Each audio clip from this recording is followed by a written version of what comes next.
All right, so now we've gone through how to set a charge. Now we know we have one charge, and that charge in these illustrations and the examples that we are using are 99213 and 203, which we know is 140 and 210. So now I have a patient that's coming in, and my charge is $140. How do I discount it? And can I discount it? Well, there are government programs. When you sign a contract with Medicare, Medicare is going to discount you from that $140 charge to whatever their allowable rate is going to be. In our previous examples, it's $78.91. That's what Medicare is going to allow, and that's what you agreed to accept. Medicaid is going to pay less. Blue Cross Blue Shield might pay you more. So those are all your contractual arrangements that say you're getting something less than your charge. You've also got private pay patients that have no insurance. Well, you can charge them $140, but there's a lot of uninsured patients that actually are working poor, have the money to pay, maybe not $140, but maybe something less than that. And we're going to talk through that. We also have time of service payments. What if a patient is just going to write me a check in full at the time of service? I don't have to bill them. I have significant savings administratively. Can I even get more aggressive on my pricing for them? We're also going to talk about financial hardship and then also medical indigency. In all cases, I always go away from saying, oh, we'll take 20% off the bill charge for our discount. I prefer to kind of look at it as a code-by-code perspective on things in that regard. So let's take a look at our uninsured. 33 million people right now are without health insurance in this country, or I should say as of 2014. We've got majority of those are 30 to 64-year-old white, non-Hispanic folks making $25,000 to $50,000 a year. You know what? These people could pretty much afford to pay us for our visit, our office visit to burn off a ward or something in that regard. We also know that 5.7% of the uninsured, or the fastest growing population according to a Blue Cross Blue Shield study, are making more than $75,000 annually and don't have health insurance. Again, they can write you a check, so you want to make sure if they're going to go shopping for health care and shopping for services, you want to make sure you're priced effectively so that you can attract that audience and get them in, since they do write you a check for services. Private pay is defined as a patient's not covered by a third-party payer. If they have a third-party insurance and they have a high deductible or a co-insurance or a copay, they are not private pay. That portion of whatever their cost share is, you can't discount. That is interfering with the agreement between the insurance company and the patient. The only thing you can discount when we talk about private pay is truly that self-pay, no third-party insurance, where we are saying, you know what, the $140 charge needs to be discounted to something a little bit more aggressive so that we can attract them in for those who are shopping for health care. Federal law does not prohibit us from discounting it. They encourage it, but there are certain rules that we got to pay attention to make sure we don't get hung up and lose money by setting our fee. So let's take a look at what that means. In our grid up here, we have a recommended charge is $140 and $210, and we discussed why that is that rate based on our costs per RVU, as well as our regional and national data, our geographic adjusted environments, and we looked at all of that. So that's why these charges are there. Now that we have this charge, why can't I just come in and say, I only want to charge $50 to that private pay patient? Well, price protection provisions under Medicare do not allow you to provide that service, that same 99213 service, to somebody for $50 when Medicare is coming in and paying you $78.91. Price protection provisions restrict that. All right, so then why don't I make it $100? Because it's more than the $78.91 up here if I make it $100. Well, right here, your highest allowable for contract portfolio is $114. So you have an insurance company that's allowing you $114.42. Say you accept $100.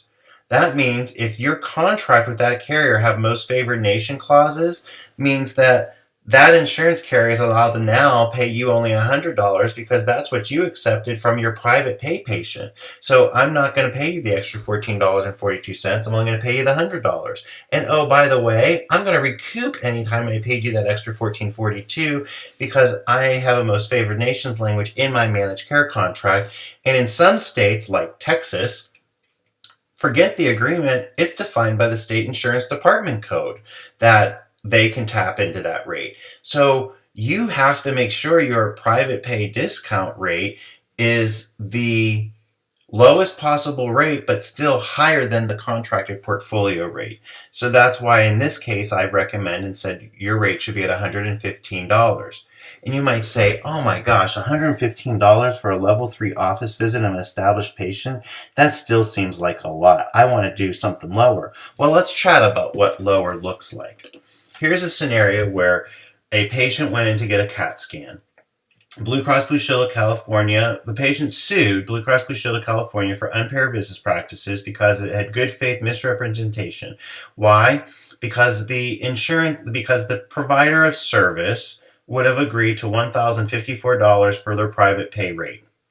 Well, when the patient used their insurance, the insurance applied that $2,336 against her in-network deductible. So if she would have never presented with an insurance card and just paid me cash, she could have had $1,054 and had the same service, which now is costing her $2,336 because she used her deductible. Now the provider cannot discount that deductible because that's tortious interference. So now the patient's mad, and that's why she went after this. What Blue Shield said is it cannot promise or represent that there could be providers who will charge someone less out-of-pocket cost for a service than she would pay if Blue Shield contract rates applied. Now, think about when this happened. If Blue Cross Blue Shield had favored nations language in their agreement, they could have taken that allowable rate and wrote it off to $1,054 and paid that and been done. If they're a favored nations language, either by state regulation or by Blue Cross Blue Shield. In this case, what if her deductible had been met? Blue Cross Blue Shield would have wrote $2,336, which is the rate they expect to get. So this is why I recommend the private pay rates not be below what your highest rate is that you get paid by insurance. Because in this case, I would accept $100. Blue Cross may have allowed a $114. Now you've got the patient upside down. So you can't do that. So we've got this rate right here now. So I'll take you from $140 and allow you to pay $115. Well, I want a deeper discount yet. So let's look at what prompt pay time of service rates are.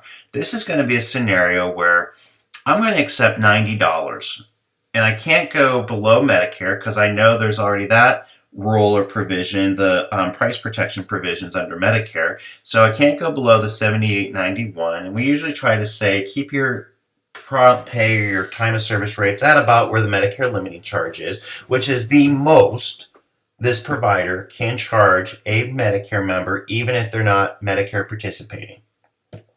So the most grandma's going to get charged is $90.75. So you know what? We'll just charge anybody that pays us at the time of service where I show a legitimate and significant cost savings by the fact that I don't have to bill you, I don't have to invoice, I don't have to send claims, I don't have to process a payment plan, I don't have to deal with anything because you're writing the whole thing right now. And guess what? Any insurance company that can follow those same rules and do it can have the same rate. If that's the case, then I'll give you the $90 rate. Now, the private pay discount, if I have to send you statements or you want me to bill you 3 times and you want to pay it off over the next 9 months, I have to be at the $115 rate for that. But if you're going to pay everything right now and I don't have to bill you to do anything, there's significant and legitimate administrative savings to allow me to go from that $115 down to more of that $90. Okay, still above Medicare. I am below my highest allowable contract portfolio rate, but the only reason you get the 90 is because you're paying everything in full right now. Now, if you come back later and say, oh, I found insurance, I want you to bill my insurance, I'm going to refund you your 90 because chances are you might owe me $114.42. Because what if that insurance you have is the highest allowable with contract portfolio rate, and you come back and you have a deductible of $114.42, you're going to write me a check for that whole $114.42, not for the 90. So you can't mix and match. It's one or the other. Another way you can discount services is hardship. Hardship being defined criteria under the fact that if you are between 100 and 200% of the federal poverty level, you might have a sliding scale, and we might say your $20 is acceptable. But the only reason $20 is acceptable for this service is because you are justified as a financial hardship case proven by tax forms, proven by attestation, looking at your family income, looking at other sources of revenue, and we've actually gone through a predefined criteria process to make sure that you truly are in that bandwidth. Now, I could just say, look, if you don't have money to pay, go somewhere else. And that's the case. If not, yes, you can put a sliding scale in place. If you're below 100% of the federal poverty level, then I can even qualify as charity and the rate will be 0 because you're below 100%. Now, I can't treat patients all day long and not charge them anything for services because they're all charity and keep my lights on. Always go back to somebody's getting paid to take care of the poor and indigent patients. Those patients need to go to those sources. If I'm in private practice, I don't want that patient mix in my office because I'm not going to be able to pay my electric bill or my mortgage. So don't confuse hardship with bad debt. Bad debt is just a mere unwillingness of a patient to pay. So if they had a responsibility of $115 private pay and they didn't pay it and you can't get it from them, that's considered bad debt. That's not a financial hardship. Okay, so now I've got ability to take everything from $140 down to $20. Medicare pays me $78.91 or a Bennett portion of that. That's the allowable rate. Prompt pay is going to be at $90. My private's at $115. So now I've got different rates in place here based on your situation to help reduce the services that, the cost share of your services. You also have the form here on economic hardship because if I'm going to write you down to $20 and you need to show me that you declare under penalty of perjury, this is the best of where your income is. And I'm going to compare that. And I'm going to look for supporting documentations like your tax filing, your W-2. I'm going to look for notarized letters. I'm going to make you fill out the form that I'm going to send to the government to get a copy of your tax filing summary page back to justify and prove that you are in this income per month based on this family household environment. Because again, this is my attempt to go through the sliding scale. So that's what the sliding scale piece is about. Another way, if you're not financially indigent, is you can be medically indigent. Medically indigent patients are where we provide discounts off of our bill charges for patients who have just more medical bills than they're ever going to be able to qualify or be able to pay. And so discounts for those folks are based on obligations to be paid and things in that regard. So that is a form of payment. And I'm looking here, and I didn't see it in my survey, but there's actually a criteria of how much medical bills to family income percentage that exists. So I went to the next slide, hoping it was on that one. But there is a percentage of how much medical bills, which is their cost share, do they owe as a percentage of value of their total family household income generated from that prior form, and that's how you can actually qualify someone as medically indigent. Now, that's all nice and good to be qualifying people for financial indigency and medical indigency to help reduce what they owe. That's not how you're going to maintain and sustain a viable medical practice, by the way. But it does exist for safety net clinics. I know as nurse practitioners, we live in a lot of environments where we treat this population. And so you might think, how do I go from $140 charge all the way down to $20 legally? My charge is not $20. Keep that in mind. My charge is $140. I have used financial hardship as a way to discount that by $120 to $20. My adjustment, if you noticed, is a discount. It's not a change in my charge. Okay? All right, so that leaves us with a grid that looks something like this. So when a patient comes in, and we say, oh, we're so glad to see you today. I see you've not met your deductible. You're a Blue Cross Blue Shield of Kansas City Freedom Network member. I need to collect $72.23 from you today. Well, how did I know that? Well, because for a level 3 office visit, and this is your health plan, I know this is your contracted network allowable rate, $72.23. Now, I'm also going to look here and say, oh, well, the private pay is $90. Why is private pay $90? Remember, it's got to be higher than any of the highest allowable rates, as you can see right here on this contract. My no insurance or my time of service discount, $65. Still higher than Medicare. Medicare is $55.08. I don't have my limiting charge loaded here, but $65 is my time of service rate if you're going to write everything and go home. Okay, Medicaid pays me $40.84. That's a shame. And then my financial hardship sliding scale, everyone's at 20, whether you're at 125% of the federal poverty, 150, 175, everyone's $20 if you're going to go into hardship. So here becomes my reimbursement matrix. This is how much I know I'm getting paid for these services, and I want to make sure that Blue Cross Blue Shield of Kansas City Freedom Network Select pays me $65.99. And I want to make sure they don't confuse that and pay me $63.39, or better, confuse it all and pay me the $74. But these are how you know exactly what you get paid by who. Okay. Now let's take a couple looks. When you sit here and say, well, who's governing all this, and why is this all of a sudden so confusing, and what are the rules? Well, there are several laws. Anti-kickback statute. It's actually an amendment to the Medicare and Medicaid patient protections that you can't get paid remuneration for referring patients. So the anti-kickback is there with its fines and penalties for anything you do to discount services. So, I'm a primary care physician. You have a rate of $140. Let me see if I have it right here. Right here, I see that you owe $72.23. I'm just going to waive that. Don't you worry about that. Let me go ahead and take care of you today because you're my friend.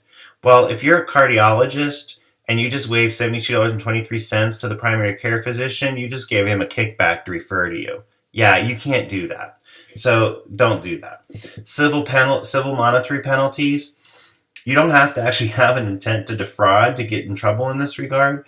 But this is where you are basically held liable for any negligence of your employees related to if they shouldn't be participating, if they're debarred or barred from being a provider in Medicare and you hire them and they see Medicare patients, that's a problem. You'll get in trouble here. And this is also where your civil monetary penalty laws come into place for fraudulent or false claims. You then have truly the False Claims Act, where you get criminal penalties and prison sentence, whistleblowing for violations in that regard. You also have the exclusion statutes, the Physician Self-Referral Act, and your illegal pricing practices. And I'll let you kind of read through those. I'm going to explain them in examples. So what happens? I want to waive a patient's copayment, coinsurance, or deductible just because the doctor said I was supposed to do that. Well, that is unjust enrichment and tortious interference with contract relationships. We already said if you bill it in third-party insurance and it comes back with deductible coinsurance or financial responsibility of the patient, you are not in a position to interfere and provide a discount or waive those. Also, as a participating Medicare provider, you accept payment in full from an insured patient at the value lower than the Medicare allowable rate. Well, we already said you can't do that. That's legal private price protection provisions. So the price protection provisions are going to get you in trouble if you accept something lower than that $78.91 without documentation of financial hardship or medical indigency just because you wanted to. Professional courtesy, I just talked about it. I'm the cardiologist. My primary care guy came in and refers patients to me. I'm going to treat you for free and just don't you worry about it. That's a kickback statute. Used to be a way of life. You used to almost had considered that was always the thing to do. With the way the legal climate has surfaced in healthcare, you don't do that anymore. There is no such thing as professional courtesy from a compliance department's perspective. You classify a patient in financial hardship without documenting. You know what? I can tell you're poor. My God, you're driving a Maserati. You don't have money for gas. I'll just make you financially hardship.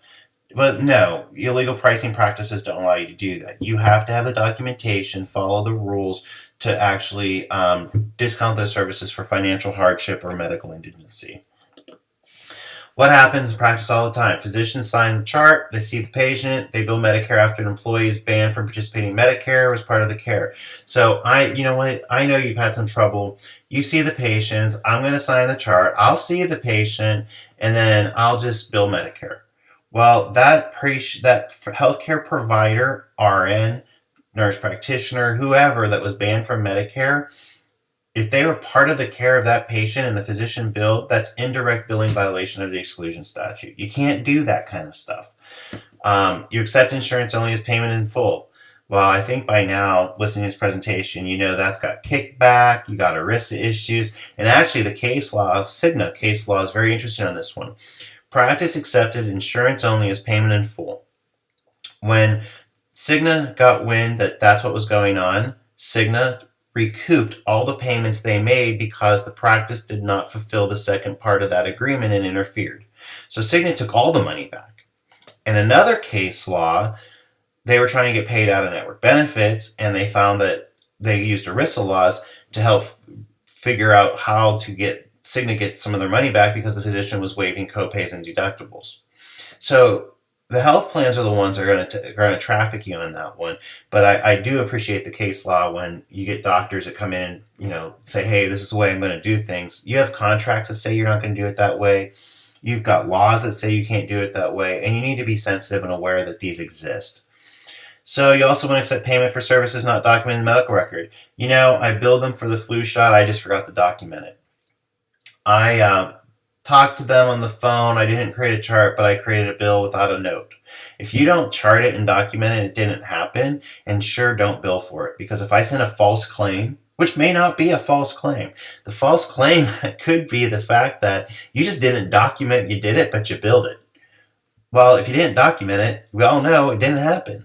So if I bill stuff that you say bill and I'll go back and document it later, you got all kinds of civil monetary penalty payments issues. We had a practice that billed for, we went and did an audit. Practice had 300 charts the doctor had not signed, but the doctor submitted charges and they submitted claims. But the documentation was not done, and he was going to go back and do it later. Oh my, I just told them I wanted to be the whistleblower and they could keep the consultation fee I came in for, because I'll make so much more money on the whistleblower protection for that practice, because he had over 300 charts he had not finished his documentation in which he had billed services and got payment on. But yet the medical record didn't support it, and wrong, he was going back after the fact to fix it. You can't do those things. Those are big civil monetary penalties. And a couple slides earlier, you saw the kind of penalties that come with that. So do what is right, not necessarily what is easy, because some of these things are important. So recap.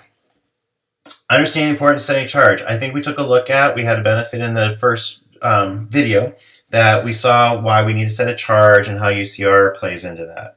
I think we looked at the manner in which charges can be established. We looked at the cost per RVU model. We looked at looking at market data on where the 50th, 95th percentiles are. We looked at geographically adjusted activities. We did those things. How to discount a charge. The charge doesn't change, ever. We discount off that charge for legal reasons: financial hardship, private pay, prompt pay, managed care contract negotiation, employer direct contracting, government, Medicare, Medicaid, legal reasons in which we take our charge of that 140 or 210 and discount it. And then the knowledge of impact on charge for service contract reimbursement rates. If you don't have your charge higher than the highest rate that you can get paid somewhere, you're never going to know that you're going to leave so much money on the table. We had a practice that was charging $8 for a procedure that a carrier paid $16 all day long. All I did was increase the charge from $8 to like $20 to make sure we captured the highest allowable within that contract, portfolio model for that practice, and boost that up a little bit on that individual code. And he started seeing an increase right away because he had been consistently billing less than the allowable rate.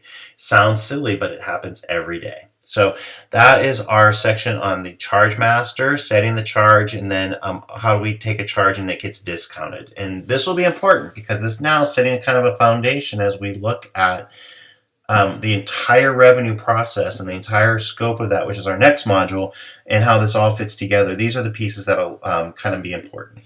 Look forward to the discussion.